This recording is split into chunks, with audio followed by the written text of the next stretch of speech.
Hello and welcome students to my YouTube channel study with Kabir sir. तो आज मिलते हैं एक नई वीडियो में। तो आज हम एग्जांपल करने वाले हैं। देखिए एग्जांपल नंबर 3 हमारा क्या है। Show that the vectors a cross b cross c is equal to a cross b cross c if a and c are collinear. ये आपको बोल रहा है कि ये दो वेक्टर्स आपको ये जो आपको क्रॉस प्रोडक्ट दे रखी है आपको, ठीक है, यानी कि वेक्टर प्रोडक्ट जो आपको दे रखी है ये बोल रहा है कि इक्वल है। और किस कंडीशन में इक्वल है? जब a और c क्या होंगे? कोलिनियर होंगे। तो इसके ऊपर डिस्कस करने से पहले आपको पता होना चाहिए कि हाँ, आपको पता है कि कभी भी अगर हम a क्रॉस b निकालते हैं, मान लीजिए हम a क्रॉस b निकालते हैं तो इसका answer minus of b cross a होता है। ये रिजल्ट आपको पता होना चाहिए, ठीक है, ताकि हम उसका यूज करेंगे। और अभी हमने जो वेक्टर प्रोडक्ट थी उसके बारे में हमने एक्सपेंशन पढ़ी थी इसकी, ठीक है। तो आपको पता है एक्सपेंशन क्या रही थी हमारे पास, a क्रॉस, ठीक है, b क्रॉस c था। इसकी एक्सपेंशन क्या थी? इसकी एक्सपेंशन थी a dot c into b minus a dot b into c। ये एक्सपेंशन आपने जो पिछली वीडियो है उसमें आपने देखी होगी। तो अब देखिए इस एक्सपेंशन का यूज हम करेंगे। तो हम यहाँ पर a cross b cross c का हम क्या करेंगे? यूज करेंगे। तो हम देखिए क्या बना, ये क्या बनेगा इसका। तो हम इसका प्रूफ देखिए क्या करते हैं, प्रूफ। तो a cross b cross c equal है इसके a cross b cross c। तो पहले मैं इसके एक्सपेंशन लिखता हूं, ठीक है, और उसके बाद में इसके एक्सपेंशन लिखेंगे। तो इसके एक्सपेंशन क्या आएगी? इसके एक्सपेंशन आएगी a dot c into b minus a dot b into c is equal to. अब क्योंकि हमें a cross b cross c की एक्सपेंशन पता है लेकिन ये उल्टा है, तो इसको मैं लिख सकता हूं क्या, minus of c cross a cross b, ठीक है। तो अब हम इसके एक्सपेंशन लिख देंगे। तो क्या बन जाएगा a dot c into b minus a dot b into c is equals to, ये देखिए क्या बनेगा। यहां पर अगर a है और यहां पर c है तो पहले a डॉट c आता है, तो पहले क्या आएगा c डॉट b, ठीक है। तो c डॉट b, ठीक है, इंटू में क्या आएगा, इस c डॉट b के साथ, c डॉट b के साथ ये a आएगा, फिर minus c dot a, c dot a के साथ ये b आएगा, ठीक है। ये इसकी एक्सटेंशन होगी, ठीक है। देखिए जैसे यहाँ पर ab है तो यहाँ पर ab आया, तो यहाँ पर है ca तो यहाँ पर b आ गया। अब थोड़ा जो ओपन कर लेते हैं, ये क्या बनेगा हमारे पास, a dot c into b minus a dot b into c, minus open कर लेंगे तो minus of c dot b into a और plus c dot a into b। अब क्योंकि a डॉट c और c dot a vector product, sorry ये हमारे पास dot product है वो इक्वल होती हैं। a डॉट c हमें ये पता है कि a dot c equal to c dot a। तो इसका मतलब क्या होगा, ये जो वैल्यू हमारे पास है, ये दो हमारे पास ये वैल्यू कैंसिल हो जाती है। तो आपके पास अब जो बचने वाला है उसको ध्यान से आप देखिएगा। आपकी क्या आपके पास अगर इसको इधर लेके आते हैं हम, ठीक है, इसको लेफ्ट साइड में उठा के ले आएंगे, फिर क्या बनेगा, c dot b into a minus a dot b into c equal to 0।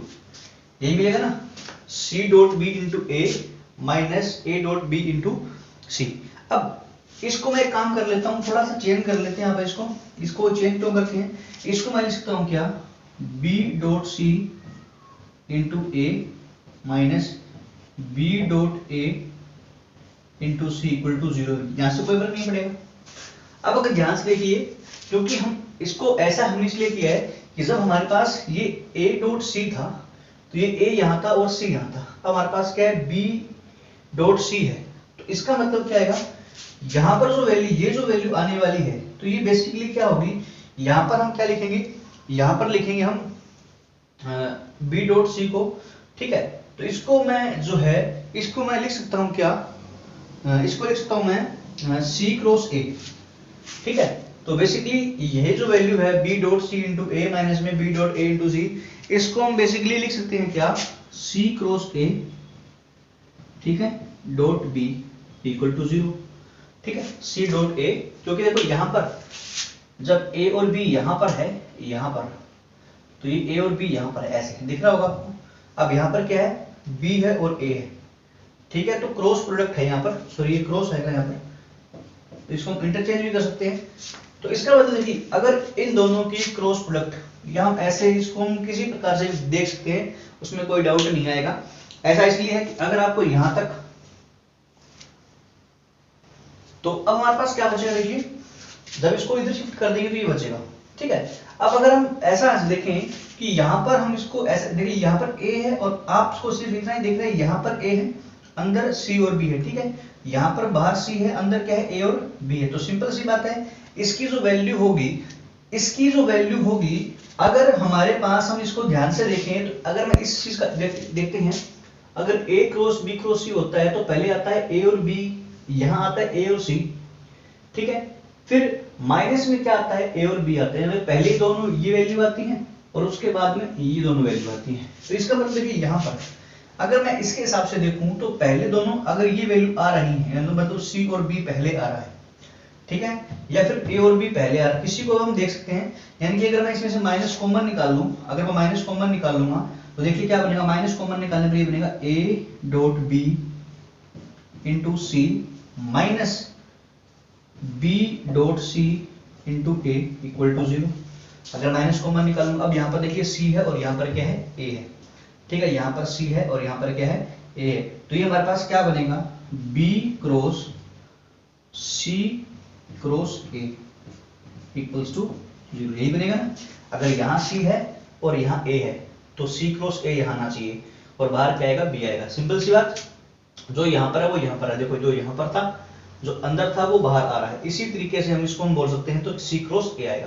तो ये हमारे पास, अब देखिए बी की और सी क्रॉस ए की जो डॉट प्रोडक्ट है वो 0 है। इसका मतलब हम ये बोल सकते हैं कि आइदर, देखिए यहाँ पर हमारे पास क्या आया, since B cross C cross A equals to 0, इसका मतलब क्या होगा, आइदर बी इक्वल टू 0 और सी क्रॉस ए इक्वल टू 0।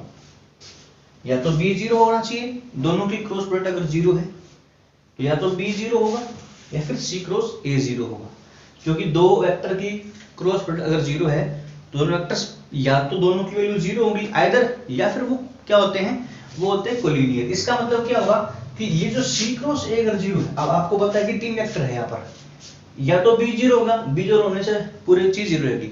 अगर बी 0 नहीं है तो सी क्रॉस ए हमारे पास क्या होगा, 0। अब यहाँ हम ये नहीं बोल सकते कि सी और ए में से 0 होगा, क्योंकि 3 वेक्टर है यहाँ पर। अगर 3 में से 2 वेक्टर 0 हो जाएंगे तो फिर प्लेन ही नहीं बनेगा। इसका मतलब क्या है कि इसका मतलब ये है कि सी एंड ए आर कोलिनियर। अब ये कोलिनियर क्यों है, इसका रीजन ये है कि दो वेक्टर की अगर क्रॉस प्रोडक्ट 0 है तो या तो दोनों वेक्टर सेम है, मतलब दोनों एक ही लाइन में है, तो उनके बीच का जो एंगल होगा वो 0 हो जाएगा। इसका मतलब क्या होगा, वो वेक्टर्स कोलिनियर है। इसका मतलब इन दोनों के अगर प्रोडक्ट 0 है तो A and C are collinear, ठीक है। तो ये आपके पास हुआ एग्जांपल नंबर 3। देखिए हमारा नेक्स्ट एग्जांपल। तो स्टूडेंट्स देखिए नेक्स्ट क्वेश्चन क्या है कि if A B C are 3 unit vectors, A B C जो है वो 3 यूनिट वेक्टर्स हैं आपके पास, such that A cross B cross C की वैल्यू है 1/2b। अब आपको पता है क्योंकि क्रॉस प्रोडक्ट है, वेक्टर प्रोडक्ट है, उसका रिजल्ट जो एक वेक्टर मिलेगा, तो इन तीनों की जो क्रॉस प्रोडक्ट है उसका जो आंसर है वो क्या है, वो 1/2 टाइम्स b है। अब आपसे पूछ कर रहे हैं find the angles which A makes, ये जो एंगल ए है वो बी और सी के साथ क्या क्या एंगल बनाएगा, और A B and C are non parallel, B और सी क्या है, नॉन पैरेलल है। तो देखिए अब आपको गिवन है तो इसका हम सॉल्यूशन देखते हैं। तो इसका जो सॉल्यूशन जो है वो क्या होगा, देखिए कि हमें गिवन है कि a cross b cross c is equals to 1/2b। अब इसको मैं एक्सपेंड करूंगा तो क्या बनेगा, a dot c into b minus a dot b into c equal to 1/2b। Clear, ये चीज तो आपको पता ही है, ठीक है। तो अब हम क्या कर सकते हैं, आप इस 1/2 को लेफ्ट में ले आइए, क्योंकि ये चीज तो एक स्केलर है, a डॉट c तो स्केलर, इसको इधर लेके आएंगे तो क्या बनेगा हमारे पास, a dot c into b minus a dot b into c minus 1/2b equals to 0। इन दोनों में से अगर b कॉमन निकालूंगा तो हमारे पास क्या बचेगा, b into A dot C minus 1/2, ठीक है, और माइनस में a dot B into C equal to 0। ये चीज आपके पास आ चुकी है क्योंकि a डॉट सी जो है वो एक स्केलर क्वांटिटी है। अब आपको ये बोला इसने कि since b and c are non parallel, मतलब ये जो वेक्टर है आपके वो b और c जो है वो पैरेलल नहीं। अगर पैरेलल नहीं है तो इसका मतलब क्या है कि अगर हमारे पास ये वैल्यू 0 आ रही है, ठीक है, तो इसका मतलब क्या होगा, हम अगर ध्यान से देखें, ठीक है, तो इसका मतलब नॉन पैरेलल है, तो जो a डॉट सी है, जो a डॉट सी है उसकी वैल्यू हमारे पास क्या आएगी, जो a डॉट पी जो है उसकी वैल्यू हमारे पास क्या आनी चाहिए, 0। जो a डॉट सी उसकी वैल्यू क्या आनी चाहिए, 0 आनी चाहिए। ऐसा क्यों होना चाहिए, अब देखिए मैं आपको एक एग्जांपल और समझाता हूं आपको। तो एग्जांपल क्या था कि अगर हम ये बोल रहे हैं कि ABC जो है वो यूनिट वेक्टर्स हैं, तो इसका मतलब ये हुआ कि जो यूनिट वेक्टर्स होते हैं वो हमारे पास उनकी मैग्नीट्यूड 1 होती है। तो होगा क्या कि सिंस B और C अगर नॉन पैरेलल है, if B and C are non parallel, इसका मतलब क्या होगा कि जो A डॉट C है, देन हम बोल सकते हैं देन जो A डॉट C है माइनस 1/2, ये जो B का जो कोफिशिएंट है, यानी कि इस B वेक्टर का जो स्केलर मल्टीपल है वो 0 होगा, ठीक है। या फिर ऐसा होता है कि इस C का जो स्केलर मल्टीपल है वो क्या होगा, 0 होगा। तो देखिए क्योंकि इस टोटल का जो आंसर है वो 0 आ रहा है हमारे पास, इस टोटल आंसर क्या, टोटल का जो आंसर है वो 0, क्योंकि ये भी एक वेक्टर है और ये भी वेक्टर है। दोनों वेक्टर्स जो हैं अगर आपस में एक, मतलब ये एक स्केलर मल्टीपल है, मतलब दो वेक्टर्स हैं आपस में, या तो ये पैरेलल है, क्योंकि इसने बोला ये नॉन पैरेलल है। इसका मतलब देखो अगर हम इसको ऐसे कर दें कि क्योंकि ये एक स्केलर वैल्यू है, मान लीजिए इसकी जो वैल्यू है, एक मिनट की आप ऐसे मान लेते हैं कि इसकी वैल्यू मान लीजिए k1 है और ये जो वैल्यू है ये मान लीजिए k2 है। तो इसका मतलब क्या होगा, b times k1 minus k2c equal to 0, यानी कि यहां पर क्या हो गया, b टाइम्स k1, मैं यही देता हूं, b times k1 equal to k2 times c, एक ही बात है। यानी कि हम यहां से बोल सकते हैं कि b equals to k2 upon k1 into c। इसको अगर मैं एक मिनट के लिए लैम्डा लिख देता हूं तो इसका मतलब तो क्या है कि b equals to lambda c, मतलब b और c हमारे पास क्या है, पैरेलल वेक्टर आ चुके हैं। अगर ऐसा है तो ये वेक्टर पैरेलल होंगे, बट इसने पहले ही बोला हुआ है कि नॉन पैरेलल है। अगर नॉन पैरेलल है तो इन दोनों का जो आंसर है वो 0 तभी आ पाएगा, आइदर दिस 0 और दिस 0। तो इसलिए हमें क्या करना पड़ा, हमें इसको सेपरेट 0 इक्वल करना पड़ा। तो a डॉट c की वैल्यू माइनस 1/2 सॉरी की वैल्यू 0, या फिर जो a डॉट b है उसकी वैल्यू 0। तो यहां से a डॉट c की वैल्यू कितनी आ गई, 1/2। तो इसको मैं क्या लिखता हूं, mod of a mod of c cos of theta equal to 1/2, और ये क्या बन जाएगा, mod of a mod of b into cos of phi लिख देते हैं इसको, कोई अलग एंगल है। अब क्योंकि a b c जो है यूनिट वेक्टर्स हैं तो ये मॉडुलस की value 1 into cos of theta equals to 1/2। तो कोस ऑफ थीटा की वैल्यू है वो कितनी आ गई, 1/2 आ गई, ठीक है। तो यहाँ से ये भी 1 है, तो कोस ऑफ फाई की वैल्यू 0, इसका मतलब जो एंगल है हमारा यहाँ पर वैल्यू है एंगल 0 है, तो यहाँ से थीटा की जो वैल्यू है 1/2, इसका मतलब 1/2 होता है कोस x, तो थीटा की वैल्यू कितनी आएगी, π/3, और यहाँ से जो फाई है हमारा वो कितना निकल के आएगा, π/2। तो इसका मतलब क्या है कि जो एंगल A है वो C के साथ बना रहा है π/3, ठीक है।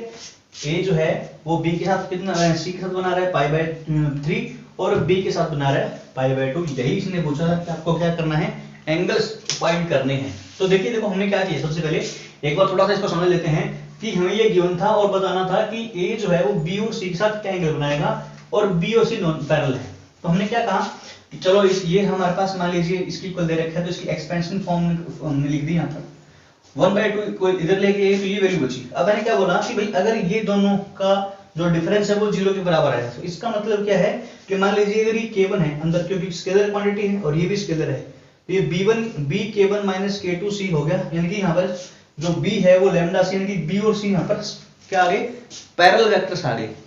ठीक है, अब देखो अगर ये पैरेलल वेक्टर है तो ये तो कंडीशन फेल होगी, जो इसने बोला है कि नॉन पैरेलल। अगर ये नॉन पैरेलल है तो कंडीशन 0 आने का मतलब है कि ये दोनों वैल्यू क्या होनी चाहिए, 0 होनी चाहिए। तो ये वैल्यू भी 0 और ये वैल्यू भी 0। अगर ये 0 है तो इसके इक्वल ये पुट कर देंगे 0 के इक्वल, और अगर ये 0 है तो ये 0 हो गया। तो a dot c minus 1/2 equal to 0। तो a डॉट c की वैल्यू कितनी है, 1/2। ठीक है, तो ये फार्मूला हमारे पास क्या होगा, mode of a mod of c, और मोड ऑफ a की वैल्यू 1 मोड ऑफ c की वैल्यू 1, क्योंकि क्या दे रखे हैं यूनिट वेक्टर, और ये 1/2 और ये π/3। ठीक है, तो इसी प्रकार से हमारे पास पाई और फाई दोनों एंगल्स निकाल लेंगे। ठीक है, π/2 और π/3। ठीक है, तो आज की वीडियो में इतना ही, मिलते हैं नेक्स्ट वीडियो में। तब तक आप इस चैनल को लाइक कीजिए, शेयर कीजिए, सब्सक्राइब कीजिए। Thank you.